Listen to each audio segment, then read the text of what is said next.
Chinese chicken fried rice बना लेते हैं जो कि हम शादी हाल में खा के आते हैं। बहुत कम मसालों के साथ बहुत टेस्टफुल से होते हैं ये। इस रेसिपी के अंदर काफ़ी सारी इनोवेशंस हो चुकी हैं। कुछ लोग चाइनीज़ पुलाव बनाते हैं, कुछ लोग चाइनीज़ बिरयानी बनाते हैं, मगर जो चाइनीज़ फ्राइड राइस हैं उनका अपना ही एक टेस्ट है जो कि अनबीटेबल है। तो अस्सलाम वालेकुम जी, कैसे हैं आप सब? उम्मीद करती हूँ सब खैर खैरियत से होंगे। Welcome back to my channel. तो फिर चलिए चलते हैं और मिलकर बनाना सीखते हैं बिल्कुल वेडिंग स्टाइल में चाइनीज़ फ्राइड राइस की ये शानदार सी रेसिपी। बिस्मिल्लाहिर्रहमानिर्रहीम। ये रेसिपी बनाने के लिए आपने एक खुले बर्तन का इंतखाब करना है ताकि चावल खिला खिला बने। तो मैंने भी यहाँ पर एक खुले मुँह वाली देगची रख दी है चूल्हे के ऊपर और इसमें शामिल किया है आधे से पौना कप के बराबर कुकिंग ऑयल और इसमें डालेंगे तकरीबन 2 टेबल स्पून के बराबर अदरक लहसुन की पेस्ट और साथ ही थोड़ी सी हरी मिर्ची भी काट के डाल देंगे। इन चीज़ों को थोड़ा सा फ्राई कर लेंगे। फिर हम इसमें शामिल करेंगे चिकन। तो जो चावल लिए हैं मैंने वो 600 ग्राम है और चिकन जो है वो 250 ग्राम है। तो बोनलेस चिकन है और छोटे छोटे पीसेस में कटा हुआ है। इस स्टेज पर हम चिकन को फ्राई कर लेंगे 2 से 3 मिनट के लिए, जब तक कि इसका जो कलर है वो पिंक से वाइट की तरफ ना चला जाए। फिर हम इसमें शामिल कर देंगे 1 टीस्पून नमक, 1 टीस्पून चाइनीज़ नमक।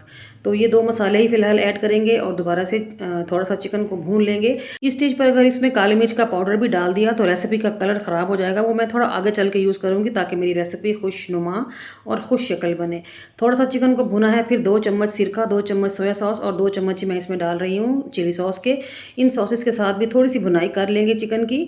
चिकन का बोनलेस है और पीसीस का साइज़ बहुत छोटा है तो ये फ़ौरन से गल जाएगा 3 से 4 मिनट की भुनाई के दौरान ही। जब हम चिकन को भून लेंगे तो फिर हम इसमें शामिल कर देंगे पानी। तो 600 ग्राम चावलों के हिसाब से मैंने इसमें 1.5 गुना पानी ऐड कर दिया है। पानी शामिल करके कवर लगा देंगे और इसमें एक बॉयल आने का वेट करेंगे मीडियम टू हाई फ्लेम के ऊपर। इस दौरान मैं आपको चावल दिखा देती हूँ। यहाँ पर मैंने चावल लिए हैं 600 ग्राम। ये कच्ची बासमती लॉन्ग ग्रेन राइस है। इसको मैंने आधा घंटा पहले ही धो के भिगो के रख दिया था। अभी मैंने इसका पानी डिस्कार्ड कर दिया है। दूसरी तरफ पानी में भी बॉयल आ चुका है। सबसे पहले आप इसका नमक टेस्ट करें, अगर आपको कम लगे तो थोड़ा सा उसमें और डाल दें, मगर ज़्यादा नहीं डालना क्योंकि हमने आगे चल के वेजिटेबल्स में भी नमक यूज़ करना है। अब इस उबलते हुए पानी में भीगे हुए चावल ऐड कर दें, मिक्स कर लें और इस स्टेज पर हम इसमें शामिल करेंगे काली मिर्च का पाउडर, वो भी मोटा कुटा हुआ। एक बात नोट कर लें, आपने फ्रेश 15 से 20 काली मिर्च के दाने लेके उनको पीसना है और ऐड कर देना है। सही है। इस स्टेज पर अगर आप काली मिर्च का पाउडर डालेंगे ना तो रेसिपी का कलर अच्छा आएगा, डार्क कलर में नहीं बनेगी रेसिपी। ठीक है। तो बस यहाँ पर मैंने काली मिर्च का पाउडर डाल के भी मिक्स कर दिया है। दोबारा से कवर लगा देंगे जब तक के चावल जो है इस पानी को सोख नहीं कर लेते। इस प्रोसेस में 3 से 4 मिनट का टाइम लग जाएगा। तब तक हम जल्दी से अपनी सब्जियों को फ्राई कर लेंगे। तो एक पैन में डालेंगे 3 से 4 टेबल स्पून के बराबर कुकिंग ऑयल और इसमें ऐड करेंगे आधा चम्मच अदरक लहसुन की पेस्ट। थोड़ा सा अदरक लहसुन की पेस्ट को फ्राई करने के बाद हम इसमें शामिल कर देंगे वेजिटेबल्स। तो वेजिटेबल्स में मैंने 2 अदद शिमला मिर्च, 2 गाजरें और थोड़ा सा पीस लिया है बंद गोभी का और इस तरीके से बारीक लंबाई की कटिंग में काट लिया है सब्जियों को। साथ ही ऐड कर देंगे हाफ़ टी स्पून नमक, हाफ़ टी स्पून काली मिर्च का पाउडर, हाफ़ टी स्पून इसमें शामिल करेंगे चाइनीज़ नमक। सॉसेस में डालेंगे 2 चम्मच सोया सॉस, 2 चम्मच चिली सॉस, 2 चम्मच सफ़ेद सिरका। और अब हमने इन सब्जियों को फुल फ्लेम के ऊपर थोड़ी सी देर के लिए सौते कर लेना है, मगर इन सब्जियों को ज़्यादा नहीं पकाना वरना इनका क्रंच और इनका कलर ख़राब हो जाएगा। और फ्लेम को भी लो पर नहीं लेके जाएंगे, हाई फ्लेम के ऊपर हमने इन सब्जियों को पकाना है। ठीक है। तो 2 से 3 मिनट में ही यहाँ पर आप देख सकते हो सब्जियों में हमने जो भी सॉसेस वगैरह ऐड किए थे वो ड्राई हो चुके हैं। अब हम इसमें डाल देंगे उबले हुए अंडे। तो मैंने 3 से 4 उबले हुए अंडे लिए हैं, उनको इस तरह स्लाइसिस में कट करके इस स्टेज पर इसमें शामिल कर दिया है। आप अंडों का ऑमलेट बनाकर भी इन चावलों में शामिल कर सकते हैं, लेकिन आपको अंदाज़ा होगा कि जो शादियों में हम फ्राइड राइस खाते हैं उसमें उबले हुए अंडे होते हैं, फ्राइड अंडे नहीं होते। अब चावलों को देख लेंगे तो चावलों ने ऑलमोस्ट पानी को सोख कर लिया है और चावल काफ़ी लंबा भी हो चुका है। तो इस स्टेज पर चावलों को दम लगा लेंगे। तो लो फ्लेम के ऊपर मैंने इसको 5 मिनट का दम लगा दिया है, फ्लेम को ऑफ नहीं करेंगे। 5 मिनट के बाद जो वेजिटेबल्स हमने फ्राई करके रखी थी वो हम इसमें शामिल करेंगे। सही है। तो 5 मिनट का टाइम पूरा होने के बाद कवर हटा लेते हैं और यहाँ पर आप देख सकते हो पानी बिल्कुल गायब हो गया है।